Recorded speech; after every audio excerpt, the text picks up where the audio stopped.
अष्टविनायक गणपतींच्या मंदिरांपैकी 3 गणपती मंदिरांमध्ये आता dress code हा लागू करण्यात आलेला आहे। त्यातलं पहिलं मंदिर म्हणजे मोरगावचा मयुरेश्वर, दुसरं म्हणजे तेहूरचा गणपती आणि तिसरं म्हणजे सिद्धटेकचा सिद्धिविनायक गणपती मंदिरांमध्ये आता ड्रेस कोड अखेर लागू करण्यात आलेला आहे।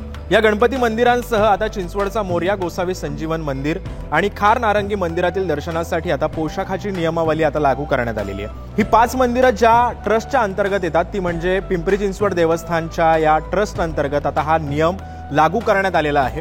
मात्र ही सक्ती नाहीये, पण मंदिराचं पावित्र्य राखण्यासाठी हा निर्णय घेण्यात आला असल्याची माहिती आता सध्या या निमित्तानं मिळतीये। मात्र या सगळ्या गोष्टींमधून आता ही नियमावली कशी फॉलो करणार हे देखील आता पाहणं महत्त्वाचं असणार आहे। पण या मंदिरांमध्ये आता नियमावली कशी असणार आहे हे पण आपण आता ग्राफिक्सच्या माध्यमातून पाहूयात। पुरुषांसाठी शर्ट, टी शर्ट आणि पूर्ण पॅन्ट किंवा धोतर, कुर्ता पायजामा।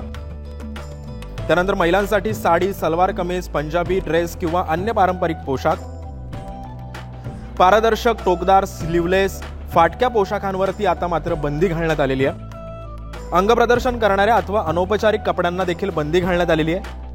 तसंच पुरुषांना आणि महिलांना बरमुड्यासारख्या हाफ पॅन्टवर सुद्धा आता बंदी घालण्यात आलेली आहे। त्यामुळे आता या सगळ्या निर्णयाची अंमलबजावणी आता करण्यात आलेली आहे। त्यामुळे आता भाविकांकडून सुद्धा आता या सगळ्या नियमांची कशी अंमलबजावणी केली जाते आणि पालन सुद्धा कसं केलं जातं हेही पाहणं आता महत्त्वाचं असणार आहे। त्यामुळे ताज्या बातम्यांसाठी आणि ताज्या घडामोडींसाठी एबीपी माझा पाहायला विसरू नका।